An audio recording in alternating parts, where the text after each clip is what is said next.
사무엘하 22장 17절에서 27절이고요. 오늘 25절 말씀 내게 갚아주셨도다. 내게 갚아주셨도다. 네.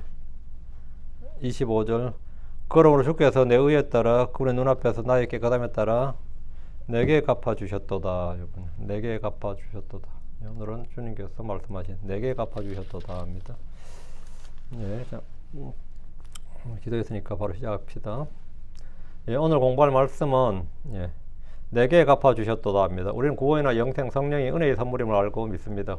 주께서 주시는 것들 중에 우리의 의로운 행위로 말미암지 않고 은혜로 값없이 주시는 것들이 매우 많습니다. 그러나 또한 주께서 갚아주시는 것, 보상을 주시는 것, 보상으로 주시는 것, 그 행위에 따라 주시는 것들도 있다 이 말입니다. 은혜의 선물인 믿음도 믿음의 보상이 있습니다. 히브리서 11장 6절에 그런 믿음이 없인 하나님을 기쁘시게 하는 것이 불가능하니라. 이는 그분께서 가는 자는 반드시 믿어야 하나니 그분께서 계시는 것과 그분께서 부지런히 자신을 찾는 자들에게 보상해 주시는 분이기 때문이라. 그분께서 계시는 것과 그분께서 부지런히 자신을 찾는 자들에게 보상해 주시는 분의 힘을 믿어야 된다 이 말입니다. 믿어야 하리니. 하나님은 부지런히 자신을 찾는 자들에게 보상해 주시는 하나님입니다. 신명기 32장 35절에 복수와 보복이 내게 속하였으니 그들의 발이 정한데 미끄러지리라. 이는 그들의 재앙의 날이 가까이 왔고 그들의 닥칠 일들이 속히 올 것이기 때문이라. 복수와 보복의 날이 내게 속하였으니, 복수와 보복이 내게 속하였으니, 주님께서는 보상도 있고 복수도 있고 보복, 갚아주는 것은 뭐 상으로 갚아주실 수도 있지만 당연히 심판, 형벌로 갚아주실 수도 있는 거죠. 그러니까 복수와 보복은 주께 속한 겁니다. 이 말은 악을 행하는 자들에게는 그들 행위대로 그 악에 따라서 갚아주신다 이 말입니다. 시편 62편 12절에도 또한 오 주여 자비는 주께 속하였나이다. 이는 주께서 각 사람에게 그의 행위대로 갚으시기 때문입니다. 그의 행위대로 갚으시기 때문이다. 하나님은 각 사람이면 모든 사람이죠. 모든 개개인에게 각 사람에게 그의 행위대로 갚으시기 때문입니다. 주님은 각 사람에게 그의 행위대로 갚으십니다. 이 사실을 주님 성경에서 분명히 여러 차례 반복해서 말씀하셨습니다. 예전에 어른들은 사람이 죄를 지으면 뭐 누가 보복을 하지 않더라도 다 때가 되면 천벌을 받는다고 생각했어요. 때가 되면 꼭 뭐 하지 않더라도 하늘이 진노를 내리고 하늘이 벌을 내린다. 천벌을 받는다. 이렇게 반드시 그 인과응보를 믿은 거죠. 지금 벌을 받지 않는다고 해서 내가 그 사람 복수하지 않는다고 해도 그 사람은 잘 먹고 잘 살았지만 언젠간 천벌 받고 그 사람 잘 먹고 잘 살아 죽으면 그 자손이나 그 자손의 때라도 반드시 그에 따른 재앙과 저주와 심판이 있다. 이렇게 특히 한국 사람 오랫동안 불교 영향을 받은 사람은 인과의 법칙을 믿었다고요. 그 인과의 법칙이라는 게 뭐냐면 결국은 그가 행한 대로 받는다. 이 말이 인과예요. 인과는 다른 거 아닙니다. 행한 대로 받는다가 인과예요. 인과. 그래서 크리스천들은 뭐 당연히 주의 말씀에 따라 믿지만 크리스천들이 아니어도 사람들은 그런 것을 본능적으로 알았어요. 오랜 경험적으로 그걸 알았습니다. 본능적으로 안 해도 경험적으로도 그걸 사실 알았습니다. 속히 심판이 집행되지 않는다고 해서 심판이 없는 것이 아닙니다. 땅에 한 번도 비가 내리지 않았던 시대에 한 번도 비가 내리지 않았는데 어떤 의로운 사람이 심판이 임한다고 선포를 하고 그것도 대홍수로 하늘에서 비가 내려서 물로 땅을 쓸어버린다. 이렇게 될 때 그 사람 정신병자 취급받았을 겁니다. 그 비가 한 번도 내리지 않아서도 주의 말씀에 따라 비가 왔습니다. 비가 왔고 비로 심판을 내렸어요. 비가 온다 그러면 누가 그걸 다 믿겠습니까? 그 당시에 노아가 아무리 의로운 사람이었다 쳐도 그걸 누가 믿겠냐고. 그 방주를 직접 지어가면서 그걸 사실은 증명을 한 거 보여준 거죠. 방주를 안 지으면서 그렇게 말하면 쥐도 비 온다고 떠들면서 방주도 안 지으면 말이 안 되지만 방주를 지어가면서 그렇게 사실은 그 자기네 증언의 능력, 그 증언을 더 효과적으로 사실 그 말씀 선포를 한 거죠. 방주를 짓는 것은 그 자체가 표적입니다. 믿게 하기 위한 표적이었다고. 그렇게 하면서 막 비가 와서 이 땅을 쓸어버린다 이랬단 말이죠. 그 홍수 심판이 비가 없는 때에도 홍수 심판이 없었던 것이 아니다 말이죠. 이 땅에 불이 한 번도 내린 적이 없는 역사상 하늘에서 땅에 불이 내린 적이 있어요 없어요? 사람들은 그걸 들은 적도 없고 본 적도 없어. 땅에 불이 한 번도 내린 적이 없다고 해서 불의 심판이 없었던 것이 아닙니다. 롯이 불의 심판이 있다고 그랬을 때 롯의 사회들이 얼마나 웃겼겠어요 솔직히. 하늘에서 불이 내린 적이 없는데 역사적으로 한 번도. 근데 불이 이 도시를 심판한다 그러면 아무도 안 믿겠죠. 하나님 물로 세상을 심판하셨고 불로 소돔과 고모라를 멸하셨습니다. 사람들이 알지 못하거나 믿지 못하거나 인정하지 못한다고 해서, 내가 경험하지 못했고 내가 들어본 적이 없다고 해서 뭐 역사적으로 그런 게 있냐 이렇게 했다고 해서 성경에 기록된 말씀이 없어지는 게 아닙니다. 기록된 말씀은 반드시 그 기록대로 문자 그대로 성취됩니다. 기록된 말씀은 그대로 성취된다고. 잠언 24장 12절에 보라 우리는 것을 알지 못하였노라 내가 말한다면. 그래, 우리는 모르지. 우리는 홍수에 대해서, 대홍수에 대해서 모르고 그 당시 사람 누가 알았겠어요? 누가 소돔과 고모라 사람들이 누가 불로 하늘에서 불이 내릴 줄 누가 알았겠냐고. 보라 우리는 그것을 알지 못하였노라 내가 말한다면. 난 지옥에 대해서 몰랐다, 하늘에서 몰랐다, 뭐 영원한 심판에 대해서 몰랐다, 다 그렇게 말하죠. 마음을 살피시는 그분께서 그것을 깊이 생각하지 아니하시겠느냐, 또 내 혼을 지키시는 그분께서 그것을 알지 아니하시겠느냐, 그리고 그분께서 각 사람의 행위들에 따라 각 사람에게 보응하지 아니하시겠느냐. 각 사람의 행위에 따라 각 사람에게 보응하지 아니하시겠느냐. 주의 말씀에 따르면 하나님은 각 사람의 행위들에 따라 각 사람에게 보응하신다. 보응하신다는 건 뭐냐? 보상, 보복이 다, 둘 다 합쳐서 보응이 갚아주신다고요. 이사야 35장 4절에 두려워하는 마음을 가진 자들에게 말하라. 강건하라, 두려워하지 말라. 보라 너희 하나님께서 오셔서 원수를 갚으시리니 곧 하나님께서 보응하시리라. 그분께서 오셔서 너희를 구원하시리라. 보응하시리라, 구원하시리라. 이 땅에서 죄와 굴복을 저지른 자들이 형통한 것 같습니다. 경건한 자들, 영적인 사람들은 박해를 받고 멸시를 당합니다. 하나님이 살아계시면 세상에 이럴 수가 있는가? 신이 과연 존재하긴 하는 것인가? 이런 반문하는 사람들도 있습니다. 그러나 하나님은 각 사람의 행위대로 갚으시는 분입니다. 이사야 59장 18절 그들의 행위들에 따라 그분께서 그대로 갚으시리니.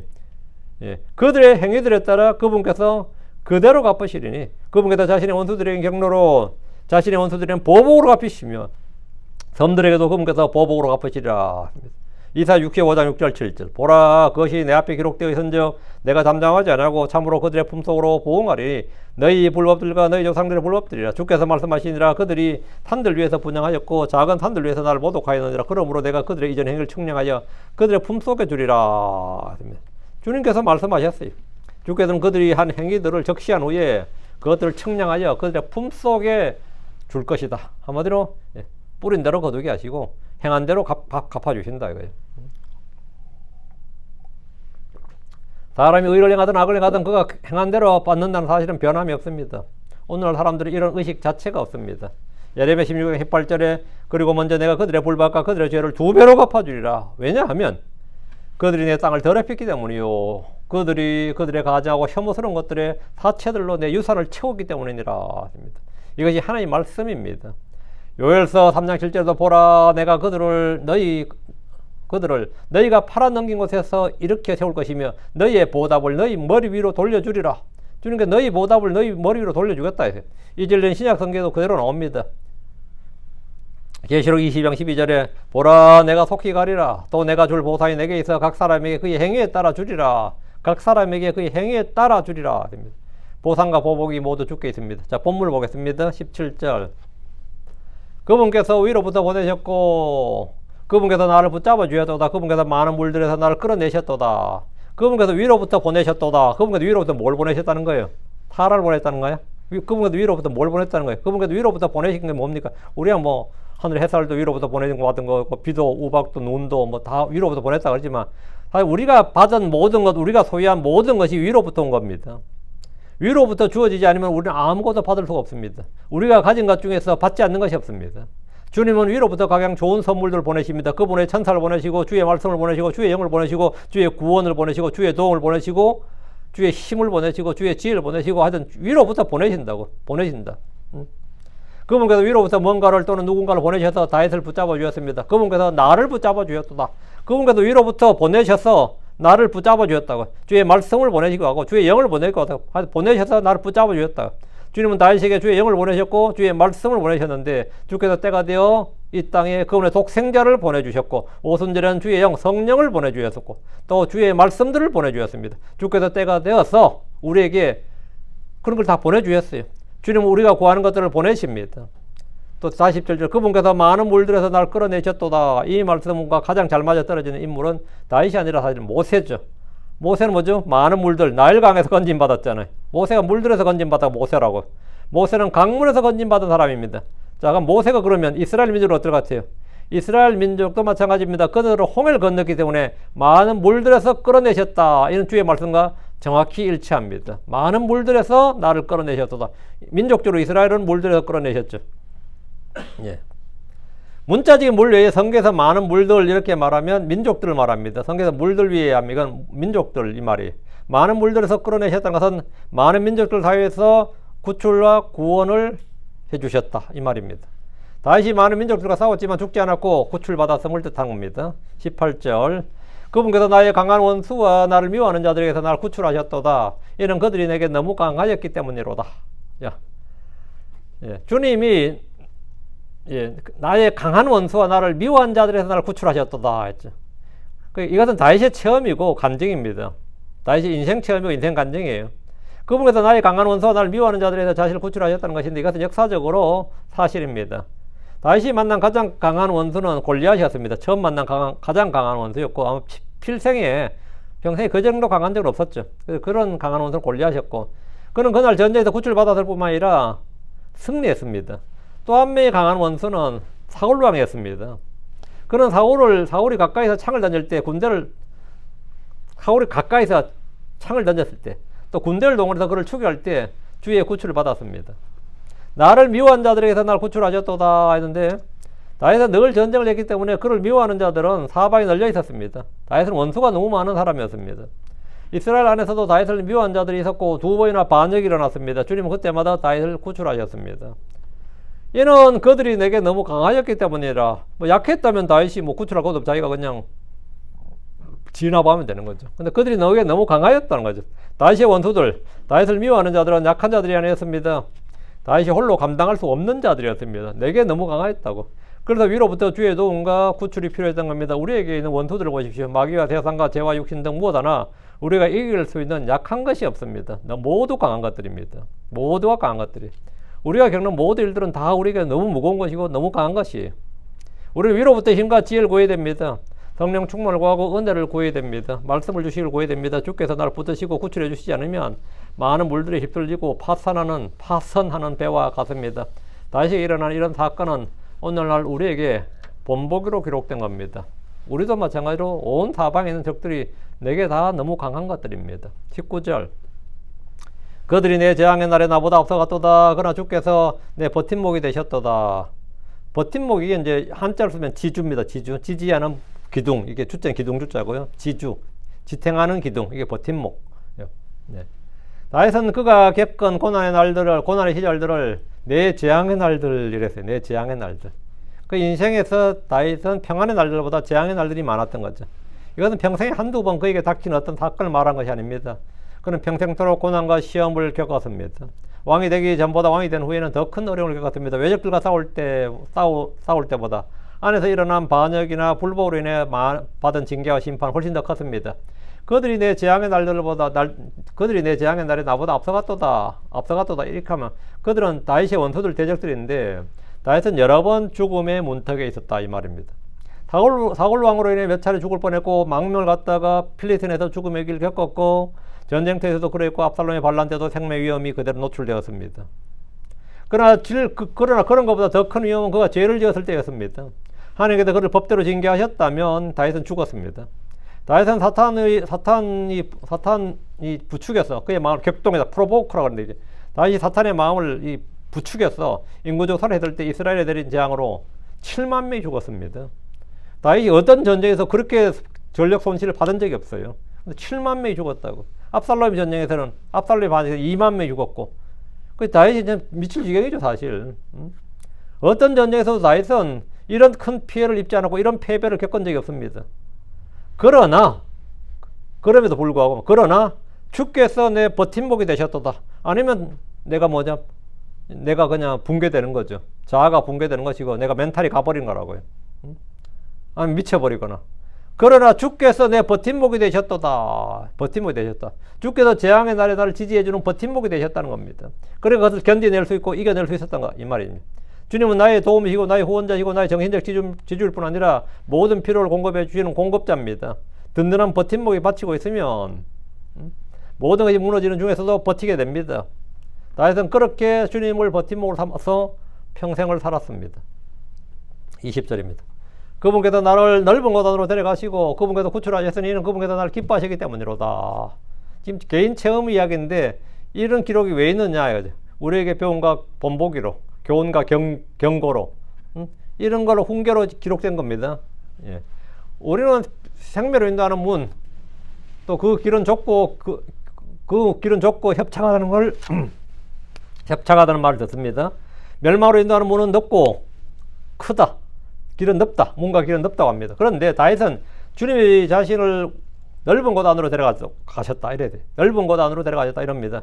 이것은 목자가 양떼를 인도하는 모습을 배경으로 하는 말씀입니다. 사마의 어두운 골짜기를 통과한 후에 펼쳐지는 넓은 곳, 초원이 있고 물이 있는 곳이 바로 그곳입니다. 그분께서 나를 넓은 곳 안으로 데려가셨다는 것은 고난을 통과한 후의 모습입니다. 지금 20절은. 그러니까 19절까지는 고난 중에 있었던 거고 20절은 지금 고난을 통과한 후의 모습이죠. 예. 양들이 넓은 초원에서 마음대로 풀을 뜯고 자유와 안식을 누린 모습입니다. 아브라함의 말년이 그랬고 다윗의 말년도 그랬습니다. 그들은 평안 가운데 죽었습니다. 그분께서 구출하셨으니 이는 그분께서 나를 기뻐하시기 때문이로다. 하나님은 다윗을 모든 시험과 환난, 고난, 고통에서 구출하셨습니다. 수많은 위험으로부터 건져내셨습니다. 다윗은 전쟁터에서 죽었습니다. 아합은 전쟁터에서 죽었습니다. 다윗은 그들보다 더 많은 전쟁을 치렀지만 죽지 않았습니다. 차이가 뭡니까? 하나님은 사울을 기뻐하지 않으셨고 아합을 기뻐하지 않으셨습니다. 하나님은 다윗을 기뻐하셨습니다. 하나님은 다윗을 사랑하셨습니다. 자, 그럼 우리는 어떻습니까? 우리는 어떻냐고? 우리는 하나님의 사랑받는 자녀들입니다. 하나님께서 우리를 받아주셨고 우리는 하나님의 사랑받는 자녀들이다. 예수 그리스도로 인하여 우리는 하나님께 받아들였고 하나님 기뻐하시는 자들입니다. 주를 기뻐하십시오. 우리는 주를 기쁘시게 하기 위해서 창조된 자들입니다. 하나님은 죄인들이 회개할 때 기뻐하시고 그를 받아주십니다. 하나님은 성도들이 주의 뜻을 행할 때 기뻐하십니다. 우리는 주를 기쁘시게 하는 것, 심히 기쁘시게 하는 것이 무엇인지 잘 압니다. 주께서 기뻐하는 자가 되려면 주께서 주님을 기쁘시게 하는 자가 되죠. 주님을 기쁘시게 하는 자가 되어야 됩니다. 믿음이 없이는 주를 기쁘시게 하는 것이 불가능합니다. 순종이 주를 기쁘시게 합니다. 주의 음성에 순종하는 것이 번제물과 희생물 드리는 것보다 낫고 경청하는 것이 순양의 기름보다 나았습니다. 행실이 온전한 자들은 그분께 기쁨이 됩니다. 성도들의 마음이 지혜로우면 주께서 즐거워하시며 우리가 옳은 것을 말하면 주께서 기뻐하십니다. 찬양 희생물 우리 입술의 열매요 선을 향하고 나누어 주는 일은 주를 매우 기쁘시게 하는 일입니다. 선한 일에서 열매를 맺고 하나님 아는 지식에서 자라나는 것, 주께 합당하게 걷는 것은 주를 기쁘게 하는 일입니다. 주 안에서 부모에게 순종하는 것도 주를 매우 기쁘시게 하는 일입니다. 주께서 다윗을 기뻐했던 것은 그가 주의 음성에 귀를 기울이고 주의 법에 순종했기 때문입니다. 21절입니다. 주께서 내 의를 따라 내게 보상해 주셨으며 내 손의 깨끗함에 따라 그분께서 내게 갚아주셨도다. 주께서 내 의를 따라 보상해 주셨다는 말씀에서 내 의는 주의 법을 지킴으로 얻는 의입니다. 구약에서도 믿음으로 말미암는 의가 있습니다. 그러나 기본적으로 율법을 지킬 때 그것을 의라고 합니다. 다윗은 주의 법을 주야로 묵상했고 주의 법을 기뻐했고 주의 법을 지켰습니다. 신약에서 의는 주 예수 그리스도의 믿음으로 말미암는 의입니다. 다윗 역시 주를 믿었고 주의 말씀을 믿었습니다. 뿐만 아니라 마음을 다해 주의 법을 지켰습니다. 성경 주의 법을 지킬 때 그에 따른 보상이 약속되어 있습니다. 이스라엘은 주의 명령, 주의 법을 지키면 그들의 땅에서 장수하고 수확은 풍성하고 질병에 걸리지 않고 다산하고 뭐든지 만사형통해요. 그냥 포로가 되지 않고 전쟁이 나면 승리하고 반대로 주의 법을 버리고 어기면 그들은 멸망합니다. 다윗은 하나님께 내 의를 따라 내게 보상해 주셨다 했는데 다윗에게 주신 보상은 늘 승리였습니다. 그거는 싸울 때마다 하여튼 패배가 없는 싸우다 보면 질 때도 있고 이길 때도 있는데 그게 아니라 다윗은 요수아처럼 싸울 때마다 승리했어요. 그게 뭐냐? 주께서 내 의를 따라 내게 보상해 주셨으며 보상해 주셨다. 다음 내 손의 깨끗함에 따라 그분께서 내게 갚아주셨도다. 다윗은 많은 피를 흘린 사람이었습니다. 피를 많이 흘린 사람이었음에도 그런 내 손의 깨끗함 이렇게 말합니다. 내 손의 깨끗함, 손이 깨끗하다는 것은 폭력을 사용하지 않았다, 도둑질하지 않았다, 죽이지 않았다 이 말입니다. 그런 걸 하지 않았다는 겁니다. 다윗이 원수들을 대적해서 싸운 것은 예외입니다. 원수들을 위해서 적들을 싸운 것은 예외고 우리의 사건을 제외하면 그는 평생토록 그의 손을 깨끗이 했습니다. 그건 폭력을 행사하지 않았고 남의 것을 도둑질하나 빼앗지 않았고 누굴 죽이지 않았다 이 말이죠. 내 손의 깨끗함이란 그의 행위를 말하는데 내 손은 무조건 행위죠. 행위. 우리도 우리 손으로 선을 행하고 의를 행하는 도구로 사용해야 됩니다. 우리 몸은 주의 지체입니다. 주의 일을 향하는데 사용하고 의의 도구로 주께 내어드려야 됩니다. 그럼 의의 열매를 맺습니다. 이것이 주께서 갚아주시는 일입니다. 그럼 내게 갚아주셨도다. 갚아주셨도다. 생명을 보존해 주셨고 늘 승리를 주셨고 평안한 가운데 안식할 수 있었던 겁니다. 22절 이는 내가 주의 길들을 지켰으며 또 사악하게 내 하나님을 떠나지 아니하였기 때문이라. 주님께서 내게 갚아주신 게 내 손에 깨끗함에 따라 갚아주셨는데 그 이유가 나오죠. 다윗은 주께서 내게 갚아주셨다고 하면서 그 이유를 지금 말하는 겁니다. 이는 내가 주의 길들을 지켰으며 주의 길들을 지켰다. 주의 길, 주의 길. 주님의 복을 받고 보상을 받는 첫 번째 원칙이 주의 길들을 지키는 겁니다. 성경에서 주의 길 하면 뭐죠? 주의 법을 지키는 것. 이게 뭐 주의 길들을 지키는 거죠. 주의 복을 받는 가장 중요한 일은 주의 법을 지키는 것, 주의 말씀을 지키는 것, 주의 명령을 지키는 것, 주의 규례를 지키는 건지. 그 표현만 다르지 다 같은 말이죠. 다윗이 주의 길들을 지켰다. 내가 주의 길들을 지켰으며 이렇게 말합니다. 주의 길들이란 것은 선한 길이고 의의 길이고 생명의 길이고 구원의 길, 화평의 길, 진리의 길. 이게 뭐 주의 길이에요. 영생으로 가는 길. 이게 다 주의 길이라고. 주 예수 그리스도는 내가 그 길이요 이렇게 말씀하셨습니다.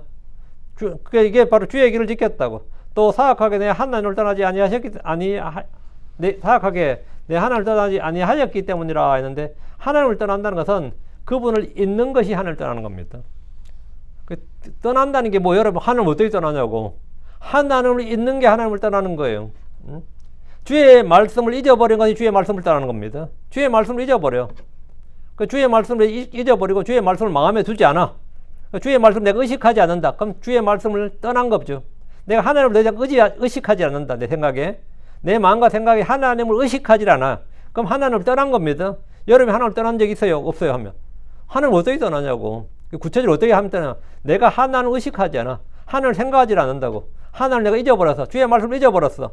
주의 말씀을 생각하지 않습니다. 그럼 그걸 하나님을 떠난 겁니다. 그게 바로 하나님을 떠나는 거라고.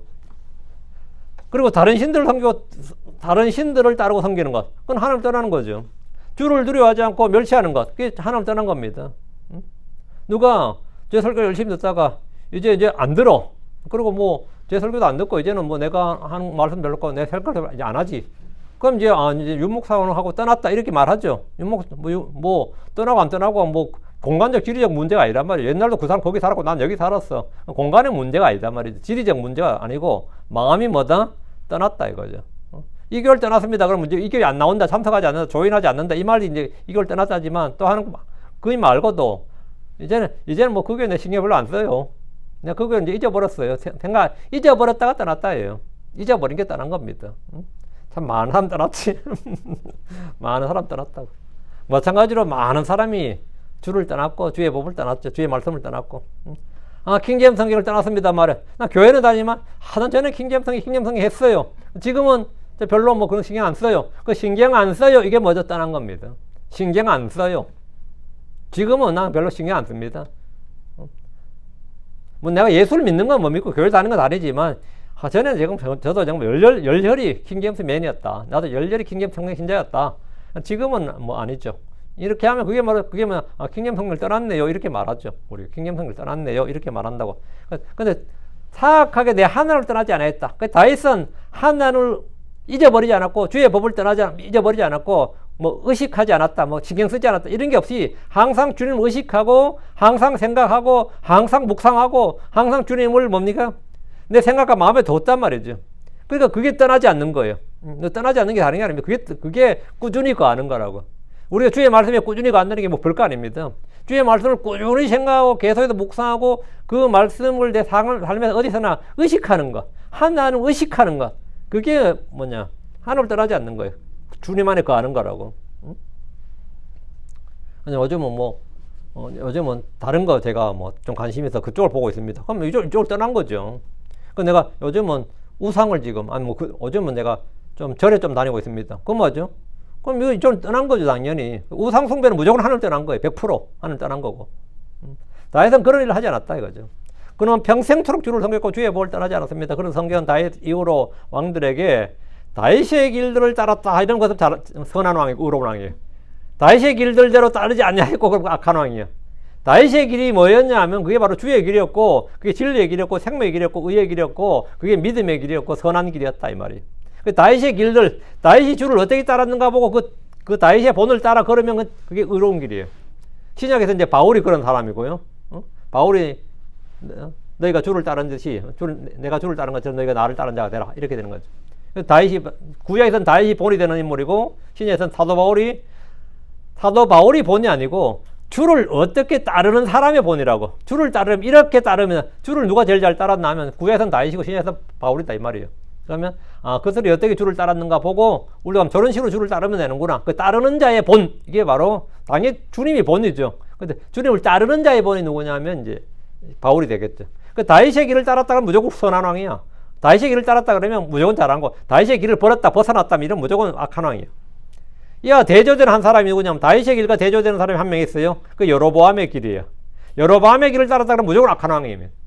여로보암의 길 하면, 왜 여로보암이라는 사람은 북왕국 이스라엘 왕이 된 후에 베델과 단에 제단을 만들고 금송아지를 두어서 그것에 분향하고 섬기도록 했습니다. 백성들이 그걸 자기도 섬겼고, 그런 주의 길들을 지키지 않았고 주 하나님을 떠났습니다. 성경에 나온 가인의 길이나 발람의 길, 여로보암의 길, 아합의 길은 모두 주의 길에서 떠난 배교의 길이고 불순종의 길이고 지옥의 길이고 사망의 길이고 멸망의 길입니다. 23절입니다. 이는 그분의 모든 판단들이 내 앞에 있었기 때문이요 또 그분의 법규들에 관하여 내가 그것들로부터 떠나지 아니하였음이로다. 그분의 모든 판단들이 언더라인다 이거. 23절에 그분의 모든 판단들이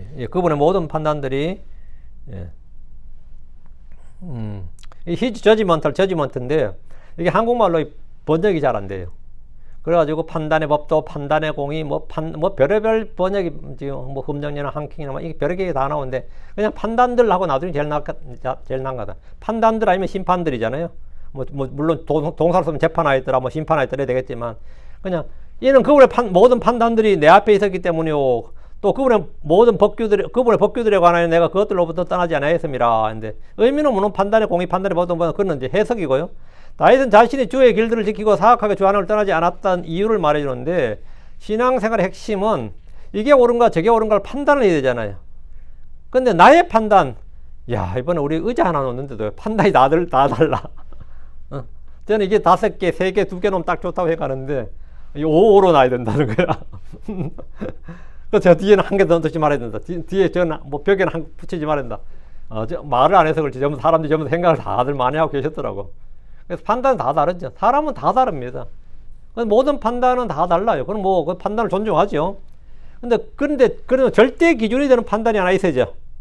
절대 기준이 되는 판단이 된다고. 이미 판단이 딱 내려진 게 있단 말이에요. 그건 뭐냐? 주의 판단이에요. 성도들은 다양한 의견과 다양한 생각, 견해 다 좋아.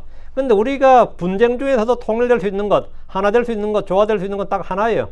주의 판단이 있기 때문이죠. 거기에 대해서는 이견이 있으면 안 되지. 내가 좌우, 보수, 진보 다 필요 없어. 주의 판단이 딱 있으면 돼. 주의 판단이 있으면 돼. 응? 내 생각도 물론 있겠지만, 내 생각이 뭐가 중요하냐고. 주의 판단이 중요하지. 이런 거죠. 이는 그분의 모든 판단들이 내 앞에 있었기 때문이요. 다윗은 항상 그분의 판단들이 내 앞에 있었다. 이 말은 뭐냐? 난 그분의 판단들대로 생각하고 결정했다. 그분의 판단들대로 난 행동했다. 이 말이죠. 그분의 판단들이 내 앞에 있었다잖아요. 네. 주의 판단들은 내 편견친 게 아니라, 다윗은 자신이 주의 길들을 지키고 사악하게 주 하나님을 떠나지 않았던 이유가 뭐냐? 신앙생활의 핵심은 말이죠. 이 크리스천의 삶의 핵심이 뭐냐? 탁월한 인품이나 교養이나 높은 학력이나 고매한 인격 수련이 아니에요. 응? 그런 인격 수련이 아닙니다. 그가 주를 따르고 주를 기쁘시게 하는 삶을 살 수 있었던 것은 주의 판단들이 그의 앞에 있었다. 주의 판단들이. 이걸 해야 될까 말아야 될까? 내가 판단이 잘 안 서네? 전문가한테 물어봐. 선배한테 물어봐. 부모에게 물어봐. 그거 말고 내 앞에 주의 판단들이 있었다 이 말이죠. 이는 그분의 모든 판단들이 내 앞에 있었기 때문이요. 주의 판단들이란 주의 법을 일컫는 다른 이름입니다. 주의 법규, 주의 법을 일컫는 다른 이름인데 판단의 법도, 판단의 기준, 판단의 원칙, 판단의 공의 등 다양한 의미를 포함되어 있는데 사람들의 판단은 모두 사실 자기 이익을 기준으로 자기 눈에 오른 대로예요. 사람이 판단하는 건 다 자기 눈에 오른 대로지 누구 눈에 오른 대로 하겠어요? 가끔가다 공익을 위하여 그런 말도 하지만 이 사실은 자기 위치에 따라서 우리가 높은 곳에 올라갈수록 보이는 각도가 다르죠. 빛에 따라서 이 색깔도 다르게 보이죠. 그게 명도라고, 명도, 채도 이런 거 하잖아요. 명은 이제 밝을 명자니까. 이게 다 다르게 보인다고요. 인상파하고라는 게 다른 게 아니에요. 빛에 따라서 사물은 다르게 보이더라. 이게 인상파요. 그러면 우리도 사물을 볼 때, 어떤 사건을 볼 때, 사람을 볼 때도 마찬가지입니다. 내가 얼마나 빛이 있느냐에 따라서 다르게 보이고, 또 내가 얼마나 높은 곳에 있느냐에 따라, 내 위치에 따라 다르게 보이고, 이 목사가 교회 전체를 보는 것하고 성도들이 보는 건 전혀 다릅니다. 경영자가 사업을 보는 것하고 노동자가 자기 이익을 관찰하기 위해서 노동권 하면서 보는 거는 전혀 달라요. 경영자는 세계의 경제원, 세계의 다른 모든 회사들까지 다 신경을 써야 되고, 국제 정치까지, 국제 외교 무대까지 다 신경을 써야 되는 겁니다. 그리고 한국의 법이 어떻게 바뀌는지, 미국의 법은 또 어떻게 바뀌는지, 또 일본은 어떻게 되고 중국은 어떻게 되는, 이것까지 다 신경을 쓴 게 그게 경영자고, 노동자는 근데 신경 안 쓰죠. 이분들 내 월급 얼마 더 받고 일을 얼마 더 편하게 할 수 있느냐에 신경 쓰는 거지. 그건 전혀 다른 이야기예요. 그러니까 보는 게 다르면 당연히 결정이 달라질 수밖에 없지. 판단도 달라지고 생각도 달라지는 겁니다. 목사는 왜 저러시냐면, 목사하고 성도는 일반 이 형제들하고는 보는 자체가 다릅니다. 왜? 전혀 달라요. 우리는 보는 위치가 다르기 때문에 다를 수밖에, 안 다르면 이게 이상한 거지. 안 다르. 부모가 보는 것하고 자식이 보는 건 전혀 다르고, 부모가 자식 보는 거하고 자식이 자기 형제 보는 건 전혀 완전히 다른 거고요. 다를 수밖에 없지. 근데 그럼 하나님이 보는 것하고 우리가 보는 거 어떻겠습니까? 당연히. 그럼 완전히 다른 거죠. 완전히 다른 거죠. 사람들의 판단이라는 것은 모두 자기 이익을 기준으로, 자기의 유리한 대로, 자기 눈에 오른 대로, 자기 생각이 오른 대로 나에게 이익이 되는 건 좋은 거고, 좋은 것이란 말이면 좋을 선자잖아. 나에게 이익이 되는 게 선이라고요. 나의 이익이 되는 그게 뭐예요? 옳은 것이 된다고. 그럼 나에게 손해가 된 것, 나에게 피해가 오면 뭐죠? 그건 나쁜 거죠. 무조건 나쁜 것이 악한 것이라고요. 이게 사람의 판단입니다. 그러나 주의 생각은 나의 생각과 다릅니다. 주의 길은 나의 길과 다릅니다. 우리는 주의 판단, 주의 길을 따라 생각하고 판단하고 결정해야 됩니다. 주께서 하지 말라고 한 것은 모두 악한 일입니다. 주께서 하라고 한 일은 모두 선한 일이고 옳은 일입니다. 다윗은 자기 생각이나 여론이나 민심을 따라 판단하지 않고 주의 판단으로 생각하고 따랐습니다. 우리는 자기 생각이나 주장, 판단을 부인하고 주의 말씀이 언제나 선하고 옳다, 주의 말씀이 진리의 법이라는 사실을 기억해야 됩니다. 그 주의 판단들을 내 앞에 뒀다 이거예요. 나는 언제나 내 생각을 무엇보다 앞에 둔 게 아니고 주의 판단을 내 판단보다 앞에 뒀다. 이게 지금 본문에 말하는 주의 판단이 항상 내 앞에 있었다. 다시 이 3절. 또 그분의 법규들에 관하여는 내가 그것들을 떠나지 아니하였음이로다. 다윗은 주의 법을 지키는 일에서는 진심이었고 최선을 다했습니다. 성도들에게 주의 법, 명령, 말씀을 지키는 것은 무거운 짐이 아니라 특권입니다. 24절. 내가 또한 그분 앞에서 올바랐으며 또 내 자신을 지켜 내 불법에서 떠났도다. 다윗은 주 앞에서 선한 양심, 순수한 양심을 가졌습니다. 그는 그분 앞에서 자신의 곧바름과 올바름을 말할 수 있었습니다. 이것은 주 앞에서 거리낌 없는 양심의 담대함을 보여줍니다. 그는 자기 눈에 옳은 것, 사람들 앞에서 옳음을 추구하지 않고 주 앞에서 올바름을 추구했습니다. 주 앞에서 올바름. 오늘날 미국의 문제 중 하나가 올바름을 추구한다. 이게 뭐야? 정치적 올바름을 추구해요. Political correctness라 그래요. Political correctness. PC라 그러죠. PC주의인데 난 처음에 PC다. 우리 PC 하면 퍼스널 컴퓨터잖아. PC주의라는 거예요. PC주의가 뭔가 했더니만 이 미국에서 나온 게 아니에요. 이거 레닌의 말입니다. 레닌이 공산주의를 할 때 만든 게 Political correctness예요. 공산주의 이론, 공산주의 정신이 합당하냐 안 하냐 이걸 가지고 그거는 동지의 말은 옳지 않소. 이렇게 계속 말한 게 그게 이제 Political correctness의 원조예요. 그 레닌의 이론이 어쩌기 미국에서 지금 들어와가지고 난리치는 뭐래. 응? PC주의라 그러는데 이 정치적 올바름을 추구하는 정치 세력들이 있어요. 그들은 주 앞에서 옳은 것을 추구하지 않고 그들 자신이 정해둔 기준에 따라 올바름을 추구함으로써 온갖 사악함과 불의와 불법을 자행합니다. 정치적 올바름은 옳은 것이 아니라 그릇됨, 잘못됨을 추구하며 강요하는 자들입니다. 다윗은 주님 앞에서 올바름, 곧바름을 추구했습니다. 내 자신을 지켜 내 불법에서 떠났도다. 다윗이 자신을 지켰다는 것은 악으로부터, 죄로부터, 불법으로부터, 사악함으로부터, 우상들로부터 자신을 지켰다는 말입니다. 자신을 지켰다는 게 뭐냐 이거. 자기를 지켰다. 이거. 마음과 생각을 지켰다는 말입니다. 자기를 지켰다면 내 마음과 생각을 지켰다. 내 몸을 죄악의 도구로, 불법의 도구로 내주지 않았다. 그건 내 몸을 지키는 겁니다.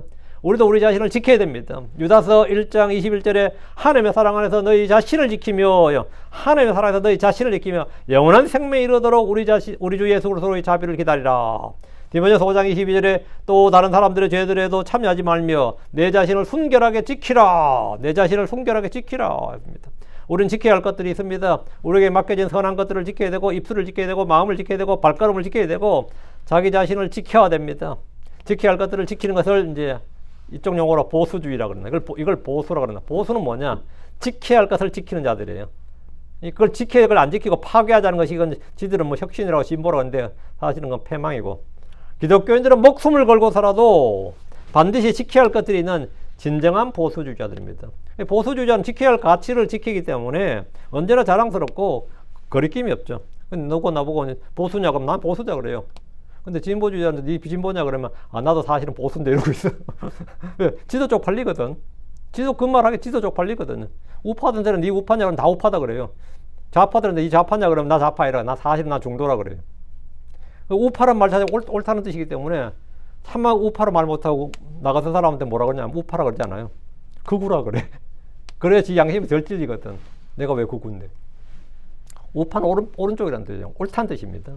내가 옳으면 지금 잘 그러다는 뜻이지. 자기 절대 그 말 못합니다. 진짜 좌파들로 자기들 말할 때 뭐라 합니까? 중도라 그래요. 지 좌파란 그래요. 특히 한국 사람은 특히 그래. 예, 지도 쪽팔린 줄 아는 거지. 크리스천들이요, 좌파는 있을 수가 없어요. 크리스천들은 왜? 지켜야 할 것들이 있는 사람들이다. 지켜야 할 것들이 있는 사람들이 뭐냐? 지켜야 할 것들이 있어야 진짜 싸울 수 있는 사람거든요. 그게 자기 땅이라도 한 평 있고, 뭐, 자기 아파트라도 한 채 있고, 집이라도 한 채 있어야지 그 재산을 지키지. 지킬 게 없는 사람들은 무서울 게 없잖아요. 지킬 게 있으면 또 막, 그 지키느라고 싸우면 그게 또 무서운 힘이 돼요. 남북전쟁을 남한이 어떻게 이길 수 있었겠지, 견딜 수 있었겠든. 그 압도의 열세 속에서. 농지계획을 해서 땅을 줬기 때문이지. 그 땅을 줬으니까 그 사람들이 그 땅을 지키겠다고 한 거죠. 지키겠다면, 지킬 게 있다면. 난 가족을 지키고 뭘 지키겠다. 우리는 가족을 지킨다. 이게 뭐죠? 보수예요. 기독교적 가치관을 지키고, 가족을 지키고, 인권을 지키고, 자유를 지키고, 이 시장 경제를 지키고, 지키겠다 이거예요. 뭐도 돈도 없는 것들이 이거 지키겠다 그러면 좌파가 더 좋은데 사실 뜯어먹으려고 그게 더 좋은데. 25절입니다. 없는 것들이 뭐 25절. 하여튼 내 자신을 지켜. 가장 중요한 게 내 생각, 마음 걸 지켜야죠. 그리고 우리가 지켜야 할 가치가 있다는 거, 그게 중요한 거죠. 25절. 그러므로 주께서 내 의를 따라 그분의 눈앞에서 내 깨끗함에 따라 내게 갚아주셨도다. 여기서 말한 내 의는 뭐냐? 여기서 말한 내 의는 율법의 의죠. 행위에서 나는 의고 자기의입니다. 이것은 신약에서 말하는 믿음의 의는 하나님의 의와는 다릅니다. 성도들이 믿은 후에 믿음의 행위를 하면 그 역시 성도들의 의가 됩니다. 우리가 믿음의 의를 가졌어. 그러면서 내가 선을 행한단 말이죠. 의를 행해. 그럼 그게 뭐죠? 그건 믿음의 의가 되죠. 그게 의가 된다고. 예. 자, 이거는 이제 지금 25절에 그러므로 주께서 내 의를 따라 그거는 눈앞에서 내 깨끗함에 따라 내게 갚아주었도다 하는데, 아까 21절은 어떤 말씀 반복 같네요. 그죠? 하나님은 각 사람 행위에 따라 갚아주십니다. 하나님이 갚아주시는 기준이 나의 의, 나의 깨끗함입니다. 나의 의, 나의 깨끗함. 우리는 믿음의 의가 있습니다. 주의 피로 씻음받고 성령으로 새롭게 되고 말씀의 물로 깨끗하게 된 자들입니다. 자신을 더럽히지 마십시오. 로마서 2장 8절에 10절에 보면 그러나 논쟁하기를 좋아하며 또 진리에 순종하지 않고 다만 불의에 순종하는 자들에게는 경로와 진노로 갚으시라. 환난과 공고가 악을 행하는 사람의 모든 혼 위에 있으리니 먼저는 유대인에게요 그리고 또한 이방인으로다.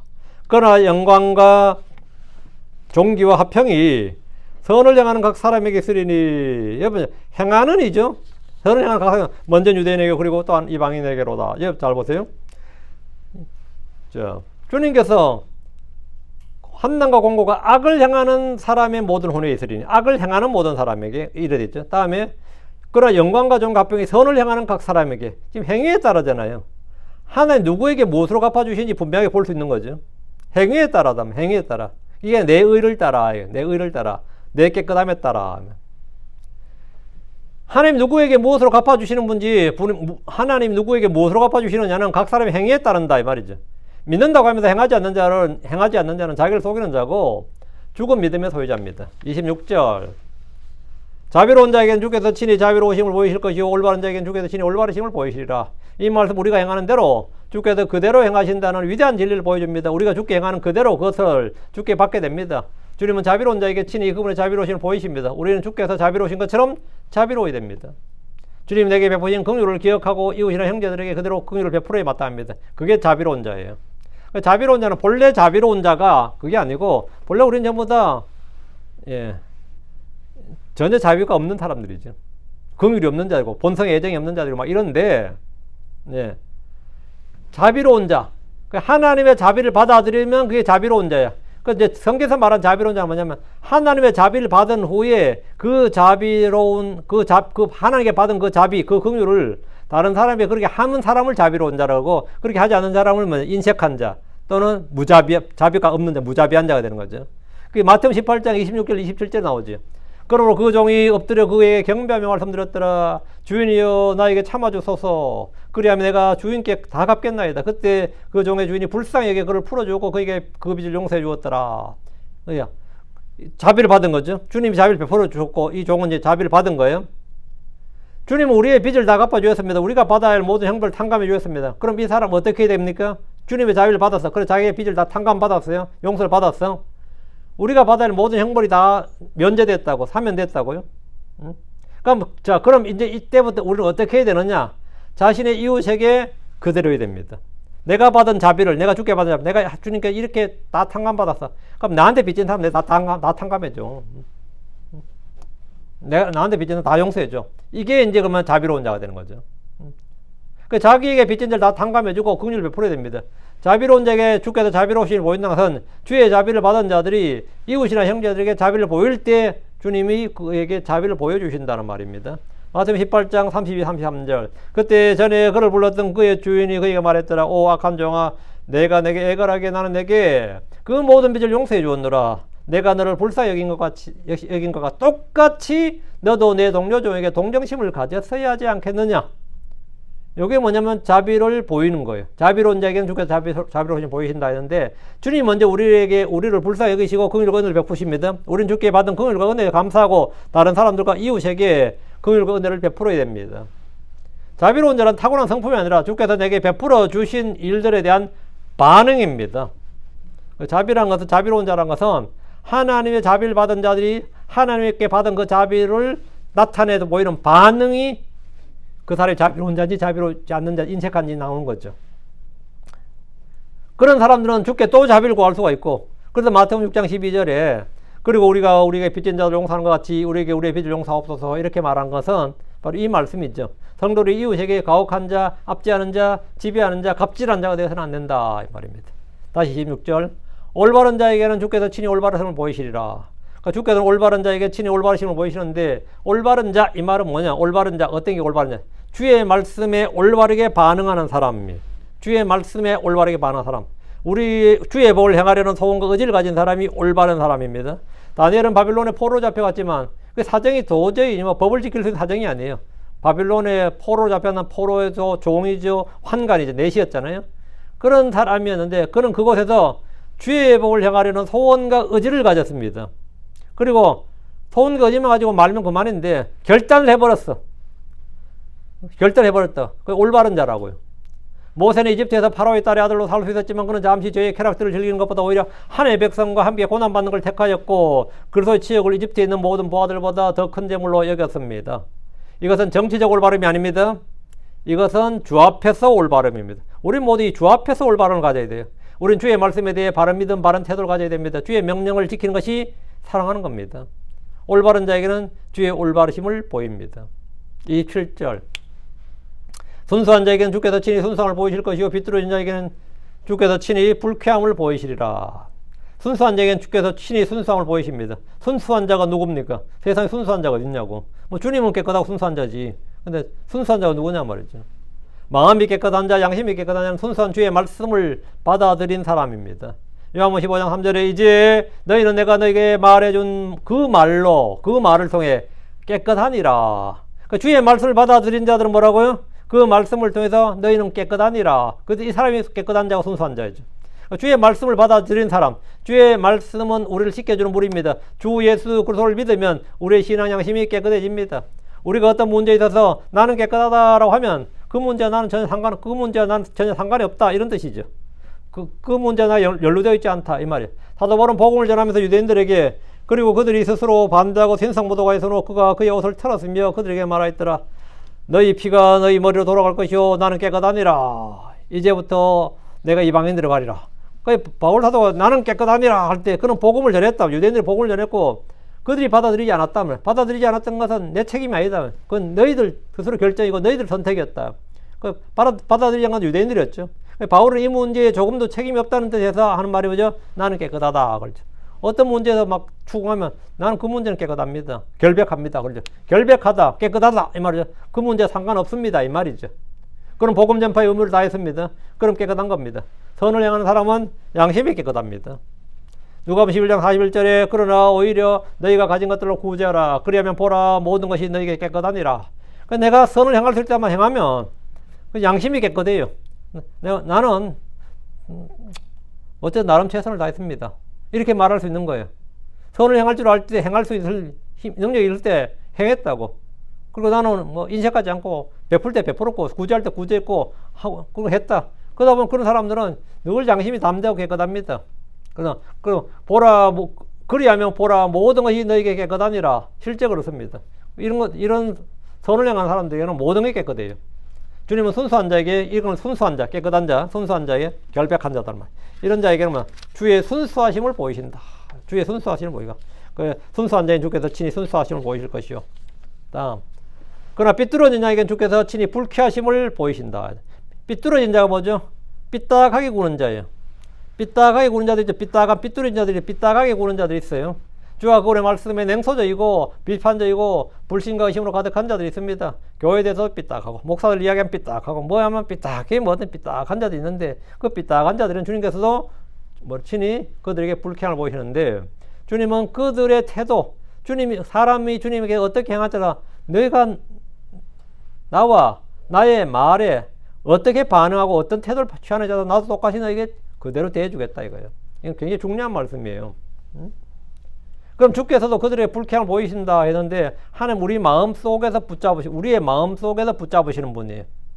에스겔 14장 5절에 이 말씀이 있어요. 이는 내가 이스라엘의 집을 그들 자신의 마음 속에서 붙잡고자 함이니라. 내가 이스라엘의 집을 그들 자신의 마음 속에서 붙잡고자 함이니라. 이는 그들이 모두 자기들의 우상들을 통하여 내게서 멀어지기 때문이라. 그들이 마음속에 우상들을 가득히 세우고 주 앞에 나왔어. 그럼 주님은 그들 자신의 마음 속에서 붙잡는다 이거. 그들의 마음 상태에 따라서 취하신다는 거죠. 그들의 마음 상태에 따라 취하신다. 이게 바로 주의 말씀입니다. 그들 자신의 마음 속에서 붙잡고자 합니다. 그들의 마음에 무엇이 있는가가 핵심이다 이 말입니다. 마음의 상태가 어떠하냐가 제일 중요하다 이거죠. 그들의 마음의 상태가 어떠하냐가 제일 중요하다. 주님은 그에 따라서 그들을 대하신다. 여기 이건 10편 18편에도 이제 요 구절 똑같이 나오거든요. 똑같이 나오는데 제가 이게 예전에 미국 오기 전에 한국에서 어떤 교회에서 이걸로 설교했어요. 오기 전에 주님은 어떻게 따라 내게 갚아주시는가. 이게 25절부터 27절까지 25절부터 27절인데 주께서 내 의에 따라 나의 깨끗함에 따라 긍휼히 여기는 자에게는 친히 주의 긍휼을 곧바른 자에게는 친히 주의 곧바르심을 순수한 자에게는 친히 그의 순수함을 주의 순수하심을 완고한 자에게는 친히 주의 불쾌함을 보이시리라. 이렇게 보이시리다. 우리가 주님 앞에서 바른 마음 언제나 바른 마음을 가져야 됩니다. 바른 마음을 가져야 돼요. 주님께서도 우리를 그렇게 대하시고 우리가 하나님을 속이려 하든가 우롱하려 하든가 비슷하게 군다 하면 당연히 주님께서도 하나님은 우롱받지 않습니다. 우리에게 조롱받는 분이고 우리에게 속임 나가시는 분이 아니죠. 우리 계획상에 그걸 망한 소리 여기는 받지 않는다 이렇게 번역돼가 그래 돼 있는데 만약 하나님 우리에게 우롱당하지 않으시는 거다 이 말입니다. 기도합시다. 이래지고 우리가 주하는 감사합니다. 하나님께서 은혜 주셔서 주의 말씀을 선포했습니다. 선포된 모든 말씀들이 성도들이 잘 전달되고 듣는 혼들이 말씀을 잘 받아서 마음에 간직하게 해주시고 말씀이 힘이 되게 해주시고 은혜가 되게 해주시고 아버지 하나님 생명이 되게 하시고 권능 또 아버지 하나님 말씀을 통해서 선한 소원과 의지를 갖게 해주시옵소서. 그리고 선한 결단을 하시고 또 선한 판단을 되뜨려 주십시오. 전능자주 하나님 주의 판단들이 우리 앞에 있습니다. 저희가 자기의 눈에 오른 대로 자기 생각대로 자기 판단대로 사람들의 판단을 따르지 아니하고 언제나 주의 올바른 판단 주께서 주신 이 선한 법도를 따라 행하도록 도와주시옵소서. 전능자주 하나님 저희 사람들마다 생각이 많습니다. 이런저런 의견이 많습니다. 아버지는 다 저마다의 생각이 있지만 우리는 이것들을 다 부인하고 버려두고 내려놓고 오직 기록된 주의 말씀, 주의 판단, 주의 길들, 주의 생각들을 앞에 둡니다. 사랑하는 아버지 하나님 저희가 주를 잊지 않게 하시고 주의 말씀에서 떠나지 않게 하옵시며 전능자주 하나님 언제나 성령을 통해서 저에게 이 말씀을 깨우쳐 주시고 기억나게 해 주십시오. 감사드립니다. 주의 성기도합니다. 아멘.